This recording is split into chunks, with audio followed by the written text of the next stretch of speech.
Hello there, Gacha gamers. It's been delayed. Life has been life. But here we are, looking at our new cards, just just in advance of them releasing the Red Naga in a few days. That got announced today. But we have quite a generic new MR really here for blue. So obviously it's Demon because it's Pixie. You've got the plus 60 to all stats if it shares that main, as well as the new tagline of it dealing with subs as well. 60% of the bonus to blue, as like they all have. And then 10 training, 10 great chance, and 120 boosts to both defense and skill. 40% errantry chance, the bonus of a +1 to the trainings in the stats and +1 percentage, 20 loyalty boost, 8 more great bonus, 8 more training bonus. So this is a solid training bonus card. You know, this is big EX drills, go big, go home. The standard sort of additional effects, so giving the extra training boosts, etc. So yeah, overall, it sure is a card. We've then got the Diana Chaser here, which is a follow-up skill.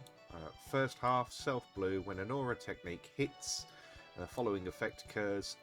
Skill 5% for a follow-up attack. Shield destruction if advantageous. At level 2, follow-up attack twice. Advantageous gives you a third, and still shield destruction. I like that it just says fruit. I don't quite know where that extra fruit has come from. So, I mean, relatively solid, you know, it gets a job done. This other one, the Magic Mirror Miracle, is a bit more interesting.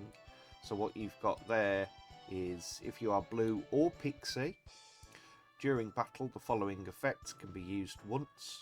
Grants block 10% upon skill hit. When a pixie move is activated, grant ether.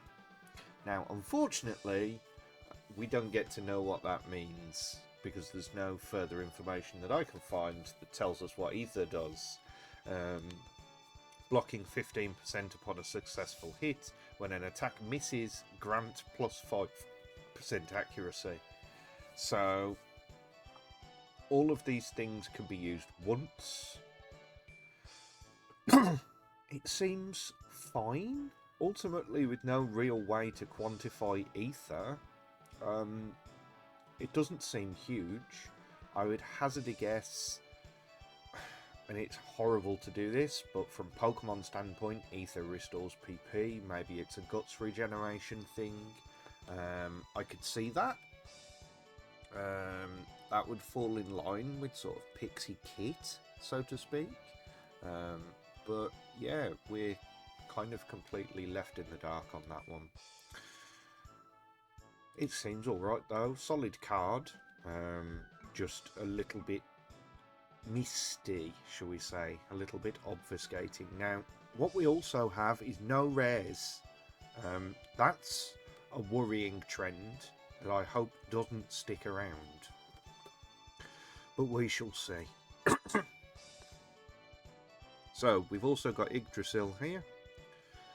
So, 60 creation bonus. So, we're getting a lot of creation bonus stuff cards at the moment.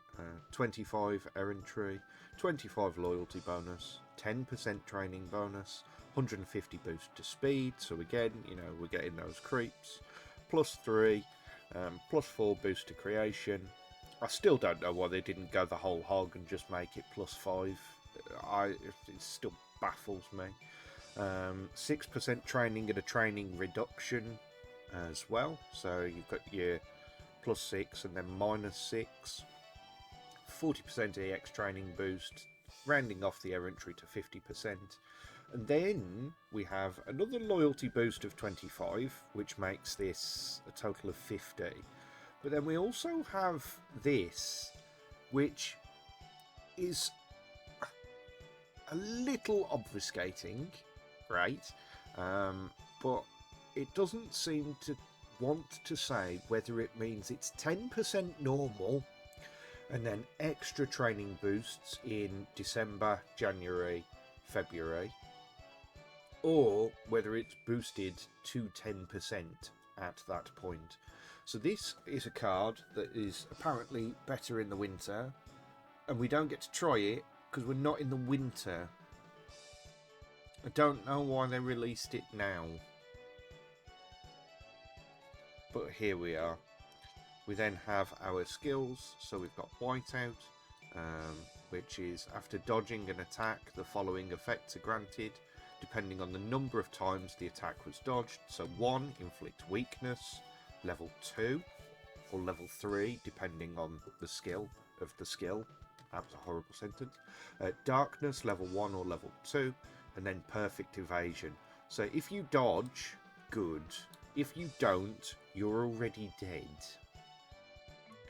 But if you can dodge, I mean, it's a speed card, that's what it's there for. And then the second half here is the Mystery of Snowflakes. Self blue or creation during battle, knock your opponent's movement speed down. That'll be fascinating. Evade follow-ups according to your own evasion rate.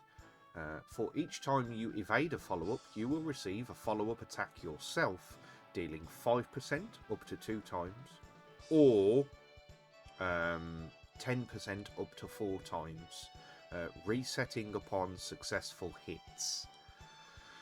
So the more you dodge, the more you can retaliate, but when you retaliate, it resets back to normal. Again, based around a card that does dodging. That's interesting in and of itself. It's honestly quite a solid SSR. We'll just have a quick look at the monsters as well whilst we're here. Yes, it's a Lord. Yes, I don't have it. What a surprise. Yes, Yggdrasil. It's very nice. It passes down 3 techs and another tier 5. They're both blue. I'm not bothered. In fact, all it does is make me angrier because they're murdering red things. Interesting seeming cards. There's nothing obnoxious to me there. Yes, there's a perfect evade, but if you've already missed 3 times, you deserve it. We're completely glad that the perfect evade can't be on a spirit, I don't think. Oh, it could be, because it's only self-blue. Okay. That could be worse. What, do we have a... Oh, I mean, we do have a blue gel. So that could be obnoxious. Okay, that's worth noting, I guess. But then you've got to miss 3 times in the first half of the match.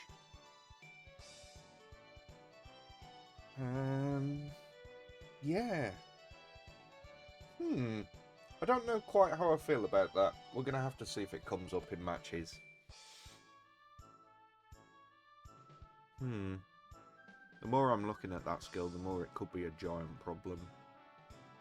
Especially with the Chuckle skill. But we'll see, because we've got the tail end of Road to Masters coming up. So, with that said, I will see you all next time.